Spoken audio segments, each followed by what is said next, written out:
அனைவருக்கும் வணக்கம். இது யுகேவி தமிழா. கல்வி சம்பந்தப்பட்ட தகவல்கள நம்ம சேனல்ல தொடர்ச்சியா குடுத்துட்டு வரோம்.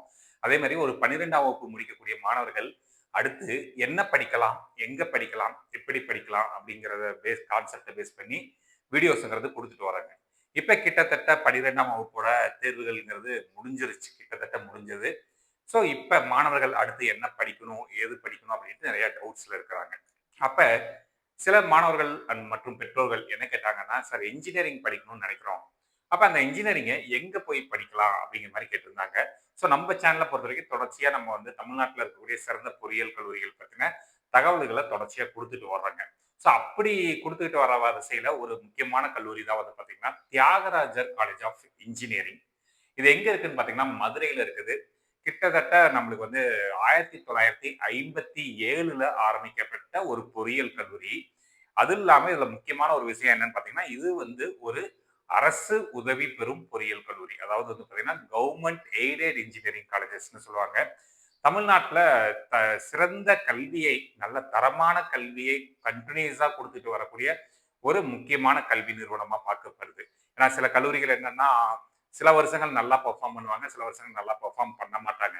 அப்படிலாம் இல்லாம கன்சிஸ்டன்ட்டா தொடர்ச்சியா வந்து சிறந்த பெர்ஃபார்மன்ஸ குடுத்துட்டு இருக்கக்கூடிய ஒரு முக்கியமான கல்லூரி வந்து பார்த்தீங்கன்னா, Thiagarajar college of engineering. So இந்த கல்லூரியில சேர்றதுக்கு மாணவர்கள் மற்றும் பெற்றோர்கள் மிகவுமே ஆர்வம் காட்டுறாங்க. 2வது இந்த கல்லூரி எங்க இருக்குன்னு பார்த்தீங்கன்னா, மதுரையில இருக்குது. ஏன்னா இப்ப எல்லாருமே காலேஜஸ்னா சென்னைய நோக்கியும், கோயம்புத்தூர நோக்கியும் ஓடிக்கிட்டு இருக்கக்கூடிய ஒரு சூழ்நிலையில, நிறைய மாணவர்கள மதுரைய நோக்கி வர வைக்கக்கூடிய ஒரு முக்கியமான கல்லூரியா இருக்கிறது பார்த்தீங்கன்னா, நம்மளுக்கு வந்து தியாகராஜர் காலேஜ் ஆஃப் இன்ஜினியரிங் அப்படின்னு சொல்லுவாங்க.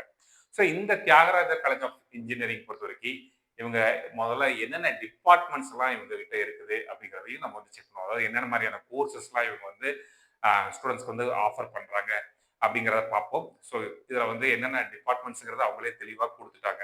நம்மளுக்கு டிபார்ட்மெண்ட்ஸ் வைஸ் வந்து பார்த்தீங்கன்னா, சிவில் இன்ஜினியரிங் இருக்குது. கம்ப்யூட்டர் சயின்ஸ் அண்ட் இன்ஜினியரிங் இருக்குது. கம்ப்யூட்டர் சயின்ஸ் அண்ட் பிசினஸ் சிஸ்டம்ஸ்ங்கிற ஒரு கோர்ஸ் இருக்குதுங்க.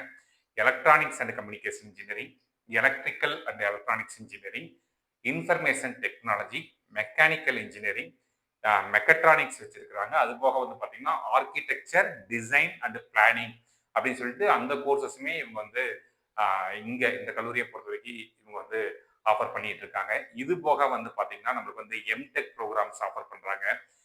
தென் வந்து பார்த்தீங்கன்னா, இன்டகிரேட்டட் எம்எஸ்சி ப்ரோகிராம்ஸ். அதாவது நீங்க ஒரு பிஎஸ்சி முடிச்சு எம்எஸ்சி படிக்கிறதுல இன்டகிரேட்டடா வந்து படிக்கலாம் அப்படிங்கிற மாதிரி சொல்றாங்க.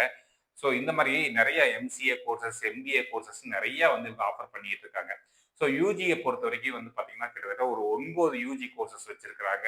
இதுல என்ன ஒரு முக்கியமான விஷயம்னா, நம்ம எல்லாருமே என்ன நினைக்கிறோம்னா, இந்த கவர்மெண்ட் எய்டட் இன்ஜினியரிங் கல்லூரிகள்ல எல்லா டிபார்ட்மெண்ட்டுமே வந்து பார்த்தீங்கன்னா, உங்களுக்கு வந்து எய்டட் கோர்சஸ் நினைச்சிட்டு இருக்கோம். அப்படி கிடையாதுங்க. சில கோர்சஸ் மட்டும் தான் எய்டட் வரும். சில கோர்சஸ் எய்டட் வராது.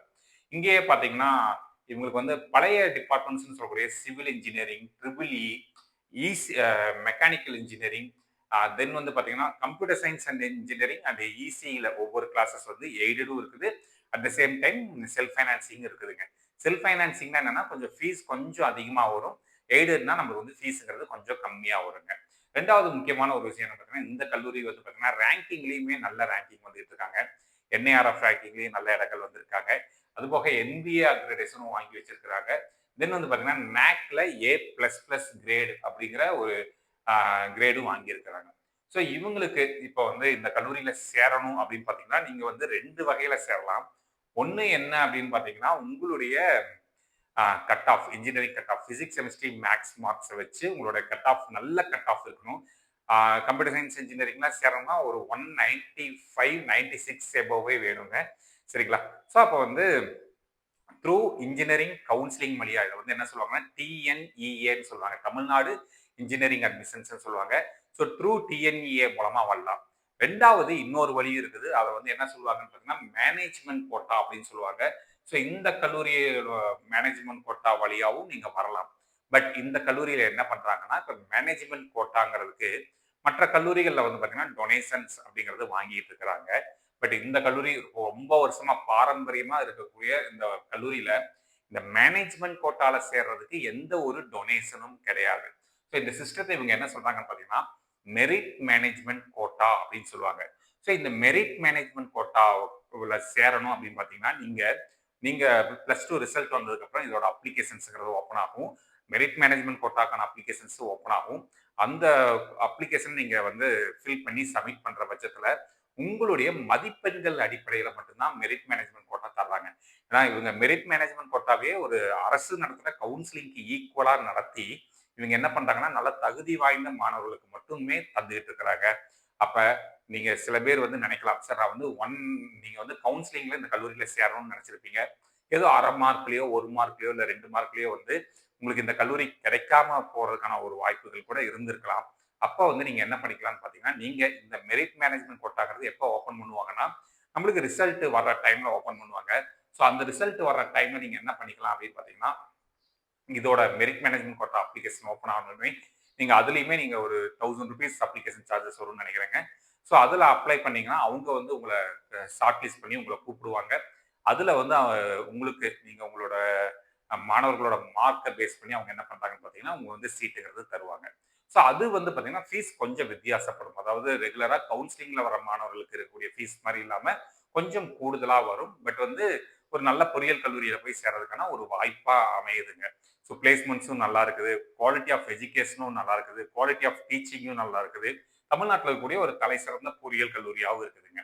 ஸோ இதோட கன்டினியூஸ் அப்டேட்ஸ் இது மாரி அ தரமான பொறியியல் கல்லூரிகள், எந்தெந்த கல்லூரிகள் அட்மிஷன்ஸ் ஓப்பன் ஆயிருக்கு, எந்தெந்த கல்லூரியில எப்ப அப்ளிகேஷன் ஓப்பன் ஆகும், இந்த மாரி கன்டினியூஸான தகவல்கள் வேணுங்கிறவங்க யூகேவி தமிழா அப்படிங்கிற இந்த யூடியூப் சேனல வந்து சப்ஸ்கிரைப் பண்ணிக்கோங்க. மற்றும் இந்த வீடியோ உபயோகமா இருக்கு நீங்க ஃபீல் பண்ணீங்கன்னா, உங்களுக்கு தெரிஞ்ச மாணவர்கள் மற்றும் பெற்றோர்களுக்கு இந்த வீடியோ ஷேர் பண்ணுங்க. மிகவும் நன்றி.